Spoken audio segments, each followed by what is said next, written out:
Hi, and welcome to Girl Talk. We are here today on this glorious day. We are in Riverbend. It's absolutely beautiful. We are at the home of Miss Tony LaRose Gherkin. Thank you for joining us. Thank you. We really would love to include you in this conversation, but it is, we just kind of want to curl up and relax. We introduced Tony. This, again, is her home. Jen Lockhart is here. Debbie Cord is here. Hi. And congratulations on Man of La Mancha. It was an incredible run. It was. We're really proud of it. It was fun. It was a great creative experience. I'm so proud of Daniel. Just to be able to work with him too, and the great cast and crew. It was a great show, a great memory, and now we can get back to our regular lives. Which is kind of what we were talking about. We were trying to decide what we were going to talk about today in this first segment, and without even knowing it, we were talking about how our lives evolve. Absolutely.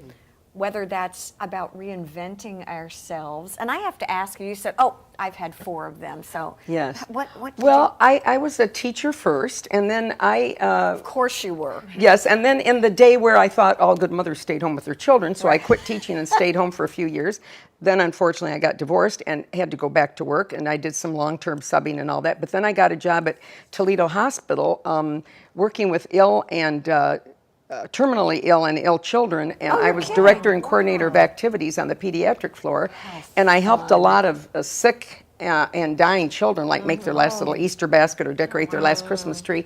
And I didn't think I'd ever be able to do that, but it was very rewarding from the standpoint that their parents later would tell me if they ran into me. Was it really great? Yeah, oh, yeah, wonderful. and then after that, I went into outside sales, and I worked for a legal publishing company in Cincinnati, Ohio. Okay. And I sold legal research materials to all the judges and How fun is that? attorneys and city and county officials in 32 counties in Ohio. So you know I was on the road a lot. I do. Yeah, and then I retired from that and came down here, and I was retired for about 8 months, and I decided to then go into real estate, which I had always wanted to do, but I was raising 3 daughters by myself, so I couldn't work weekends and evenings. I had to be with them. But you're a rock star with your real estate now. Yeah, Sounds like that's what we were talking. Yeah.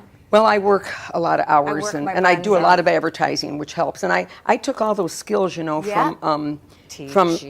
from teaching and from outside sales, and brought them into the real estate, and it's really helped me be successful in real estate. Fashion, mortgage, I know. mom. Well, I was going to say, though, I think it's so fascinating how seemingly unrelated things come together for one fantastic thing. I look at resources from being in sales and marketing, advertising, fashion even, and then the financial business.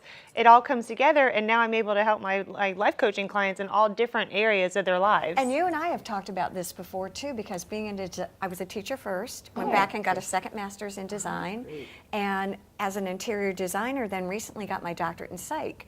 It is still people, active listening, being able to interpret. I mean, you're doing the same thing. Actress, mother, outside sales. You too have kind of had this evolution in your life. But it's cool how everything, like those connections and those stepping stones. That I was talking to a friend of mine that was looking to make a job change, and I said to her, even if this does, don't stress, because if it's not it'll lead exactly you what where you need to be. Right. It can be a stepping stone into something that could be brilliant that you wouldn't have been aware of if you didn't make this particular choice or move in your life. Absolutely. In this era of specialists, it's also, we forget that in order to be a specialist, it does help to have kind of a diverse and broad spectrum. We were talking about identity. I was telling you, my dad's 86, and he identifies himself as a physician. That's who he is. With listening to the 4 of us, and women kind of started this, we're a lot more, we can identify with a lot more pieces of our lives. I believe that. Absolutely. Absolutely. Well, also, and I think, just when it comes to stress, if you define yourself outside of what you do, then if you lose your job or something changes in your life, it's not as big a deal. You have more flexibility, and it just cuts down the amount of stress, because you're not always worrying, when the other shoe is going to drop, or if something could be compromised, because you're like, well, we'll just switch gears, move in a different direction, and it'll be fine. Exactly. And what Deb said at the beginning is, it is about evolving. It's not being so stuck.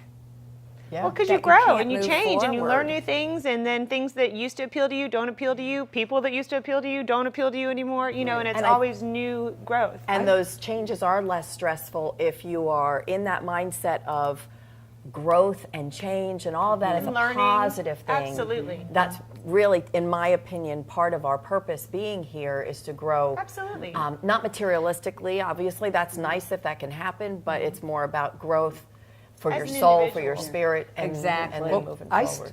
I still don't know what I want to be when Neither I grow do up. I love her. And on that note, none of us do. We're going to take a break. We'll be right back here on Girl Talk. Girl Talk is brought to you by employee-owned The Greenery, Stoneworks, Custom Audio Video, and Island Tire and Automotive Services. Please support these local businesses as they make this program possible.